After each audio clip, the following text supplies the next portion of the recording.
So King Charles just pulled off what might be the most quietly dramatic power move in modern royal history. And almost nobody saw it happen. No cameras, no press release, no official announcement, just a private gathering in an old room somewhere in Britain, a second crown placed next to the throne, and a decision that reportedly left every single person in that room completely silent. Because what Charles apparently did wasn't just about succession. It was about choosing who actually leads the monarchy right now, and the person he chose wasn't William, it was Catherine. Before we get into the details, if you're new here, we break down royal news as it happens on Crown Watch. So hit subscribe real quick so you don't miss the next update. It takes like 2 seconds and it genuinely helps the channel. So let's talk about what supposedly happened. The reports are describing this as a silent gathering in one of the old rooms in Britain. And honestly, the secrecy around it is the first thing that makes this feel different. There was no alert sent to broadcasters. No tabloids got advanced notice. The palace didn't release a statement afterward. The time and day weren't even disclosed. That's not how the modern monarchy usually operates. Normally, even the smallest engagement gets a press advisory weeks in advance. So the fact that this happened without any of that tells you Charles wanted this to be personal, not performative. He reportedly requested the presence of a select group, senior royals, constitutional advisors, palace officials who'd served for decades, and none of them knew what they were walking into. Catherine arrived quietly, no press cameras, no photographers waiting outside. She was described as carrying herself with that same composure she's become known for, the kind where you can't tell if she's nervous or just completely in control. But then Charles walked in, and according to people who were there, the entire mood shifted. They compared it to the silence before a rainstorm. That heavy feeling where you know something significant is about to happen, but you don't know what. Charles stood at the head of the room for what felt like an extended pause. Nobody moved, nobody breathed. Then he turned, looked directly at Catherine, and moved toward her. Now here's where it gets strange. There was a second crown placed next to the throne. That's not a normal thing. Crowns don't just sit around as decorative props. They're symbols with specific constitutional meaning. And the fact that nobody in the room, not the senior royals, not the palace staff, not the constitutional experts, could explain why it was there, that means this wasn't part of some pre-approved ceremony. This was Charles doing something deliberately outside the usual framework. He rose slowly, and multiple accounts noted he was moving more slowly than anyone had ever seen him before. That detail matters because it suggests this wasn't an energetic, impulsive gesture.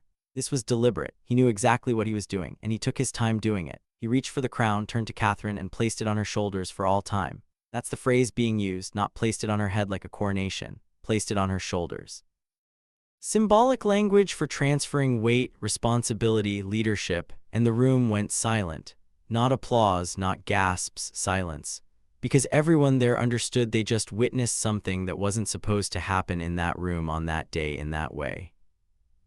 Now, before anyone says this is just dramatic storytelling, let's look at the context. Charles announced his cancer diagnosis in February 2024. Buckingham Palace confirmed it was an unidentified form of cancer. He stepped back from public duties in the early months of that year for treatment, but he kept working behind the scenes, signing documents, attending briefings, doing the constitutional work that doesn't make headlines. Then in December 2025, he put out a video message for the Stand Up to Cancer campaign on Channel 4, and he spoke directly as someone who's been affected by cancer. He said his treatment was transitioning into what his medical team called a cautious phase. He called it a significant milestone, and then he paused for several extended seconds in that video. People noticed the pause at the time. It felt like he was choosing his words carefully, like there was more he wanted to say but couldn't. So when you combine that health timeline with this private ceremony, the picture gets clearer. Charles isn't stepping down. He's still doing engagements, still meeting with heads of state, still maintaining a full schedule. But he's also aware that his time to act is limited. Not in a dramatic the end is near way, but in the practical sense that every monarch eventually has to think about what they're building. And Charles appears to have decided that the most important thing he can do right now is publicly or semi-publicly affirm Catherine as the emotional leader of the monarchy. That's the key distinction everyone's missing. The legal succession hasn't changed. William is still the heir. Prince George is still second in line. No laws were altered. No constitutional documents were rewritten. But the monarchy's power doesn't come from laws. It comes from visibility, from connection, from whether the public actually believes the institution represents them. And that's where Catherine has been doing something no one else in the family has managed to replicate. Let's talk about what Catherine's been through because it directly explains why Charles would make this move. She announced her own cancer diagnosis in March 2024. She sat in a garden in Windsor wearing a simple striped shirt and told the world she was undergoing preventive chemotherapy. No script, no polished production, just direct, honest communication. and the public response shifted almost immediately. This was someone who'd been in the public eye for 15 years. Someone who'd been scrutinized for her wardrobe, her posture, her smile, every tiny detail. And suddenly the tabloids backed off, not completely but noticeably. The comments section softened. People who'd never cared about the royal family were suddenly worried about her. Not because she was a princess, but because she was a mother with 3 young kids facing the same terrifying diagnosis that millions of families deal with.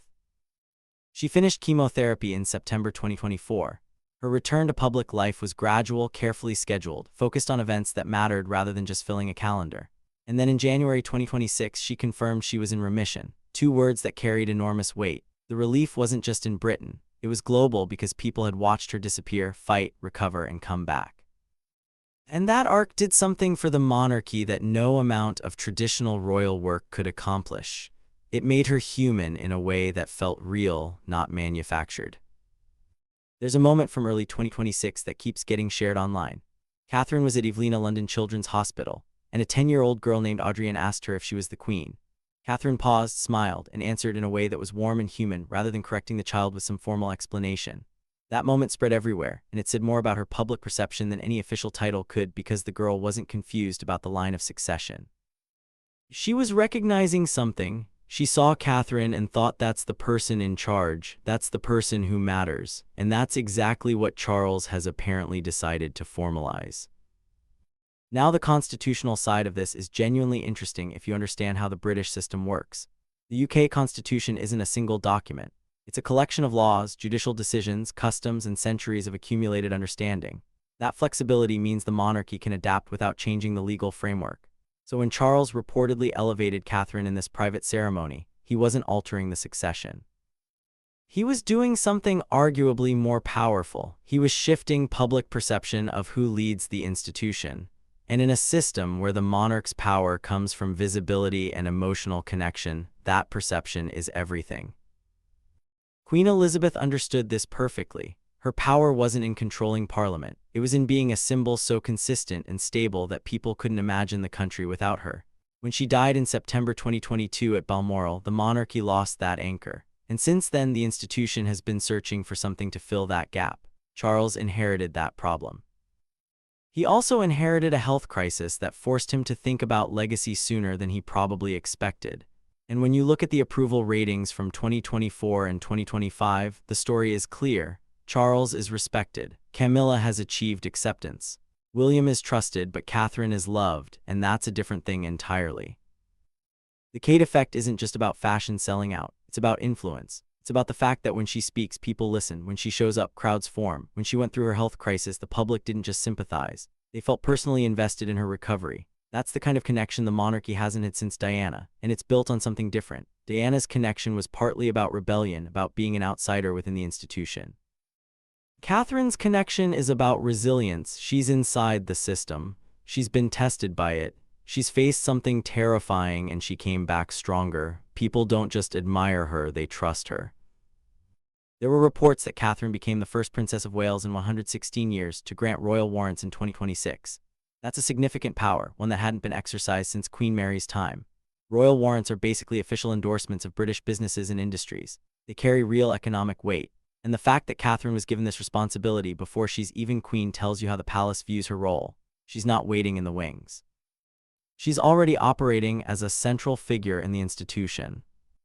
Sources close to the palace have said there were series of discussions between Charles, William, and senior constitutional advisors in the months leading up to this private ceremony. These conversations happened at Highgrove and Buckingham Palace, and according to those sources, they weren't about medical succession planning. Those matters are always handled separately. These discussions were about public perception of the monarchy's future. And Catherine's name came up repeatedly, not because anyone was questioning William's eventual role, but because they recognized that Catherine brings something different to the table. She's approachable in a way that the institution desperately needs right now. The palace has also been careful about how Catherine's role expanded. Her position as Colonel of the Irish Guards was highlighted. She led the St. Patrick's Day function at Mons Barracks in Aldershot in 2026, demonstrating both warmth and knowledge of the occasion. These aren't random appearances. They're deliberate steps in a larger strategy. Every engagement, every title, every responsibility has been building toward this moment where Charles could point to her and say, "This is the person who will carry the monarchy's relevance into the future." And honestly, the fact that this ceremony was private is the most interesting part. If Charles wanted to make a formal constitutional change, he would have done it publicly with all the traditional pageantry. If he wanted to send a message to the government, there would have been official channels. But he chose a quiet room, a small gathering, a personal gesture. That's not how you change laws, that's how you change narratives. He was telling the people in that room, the ones who will be advising William and Catherine for decades, that the future of the monarchy has a face, and that face is Catherine's. There's something almost old-fashioned about it. Actually, the monarchy has always made its most important decisions in private, only revealing them when the time is right. Queen Elizabeth's reign was built on that principle. She understood that the power of the institution came from consistency and careful management, not from dramatic public pronouncements. Charles seems to be following that same instinct here. He's not making a spectacle. He's making a statement to the people who matter and letting that statement filter outward through the palace's communication channels. The reaction from Britain has been described as consistent, first silence, then relief, because for a lot of people this confirms something they already felt. Catherine has been functioning as the monarchy's emotional center for years. She's the one people look to when they want to feel good about the institution. She's the one who can stand in a room and make people feel like everything's going to be okay. That's not a skill you can teach. It's not something you can manufacture with good PR. It's either there or it isn't. And Catherine's health journey proved it was real. When she announced her diagnosis, she didn't try to spin it. She didn't use it to gain sympathy. She just told the truth and stepped back to focus on her family. That's why people believed her when she said she was in remission. That's why they celebrated when she returned, because she'd earned that trust through honesty and vulnerability. Not through careful image management, but through actually going through something hard and coming out the other side. Charles witnessed all of this firsthand. He was going through his own cancer treatment at the same time. He understood what she was facing because he was facing it too. And he watched as she handled it with a grace that he probably recognized from his own mother. Queen Elizabeth had that same quality, the ability to make people feel calm even when everything was uncertain. Catherine has it too. And Charles apparently decided that quality is too valuable to leave unrecognized. So what does this actually mean for the future? The legal answer hasn't changed. William will be king, George will follow him. The line of succession continues as it has for over 1,000 years. But the monarchy's survival doesn't depend on the line of succession. It depends on relevance. It depends on whether people feel like the institution belongs to them. And that's what Catherine represents. She's not just a future queen, she's a current leader. She's the person who makes the monarchy feel human and accessible in a way that's increasingly necessary. There was a senior government official who reportedly called this a necessary and timely modernization of the monarchy. Another political observer pointed out that the monarchy's strength lies in its ability to bring people together during times of division. And Catherine is uniquely positioned to do that. She's not controversial, she's not polarizing, she's just steady. And in a country that's been through political chaos, economic uncertainty, and a pandemic, steady is exactly what people want. Charles knows this. He's been king long enough now to understand that the job isn't just about constitutional duties. It's about being a symbol. And if you can't be that symbol yourself, the next best thing is to identify who can be and elevate them. That's what this private ceremony apparently accomplished. It wasn't about Charles stepping back. It wasn't about William being passed over. It was about Charles looking at the person his mother would have wanted to carry the monarchy forward and saying, "Yes, this is the one." The fact that this happened without cameras or press coverage makes it more powerful, not less. Because it means Charles wasn't performing for the public. He was making a genuine decision about the institution's future. And the people who were there, the senior royals, the advisors, the palace officials, they'll remember it. They'll know that when the question of leadership came up, Charles didn't hesitate. He pointed to Catherine. So when you look at the whole picture, the health crisis, the public connection, the careful preparation, the private ceremony, it all makes sense. This wasn't a random gesture. It was the culmination of years of observation and planning. Charles watched Catherine survive something terrifying and come back stronger. He watched the public respond to her in a way they hadn't responded to any royal since Diana.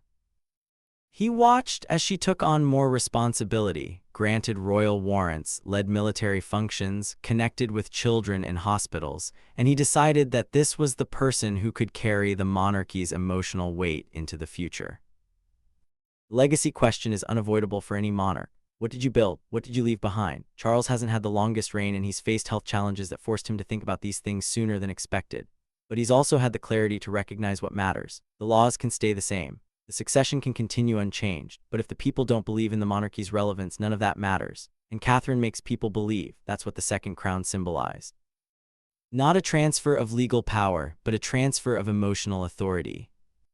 Charles was saying, this person has earned the right to lead. Not because of birth or title, but because she's proven she can carry the weight. She's been tested, she's survived, she's come back, and the public loves her for it. So when that little girl at the hospital asked if Catherine was the queen, she wasn't confused. She was seeing something clearly that the constitutional experts in that private room probably understood for the first time when Charles reached for that crown.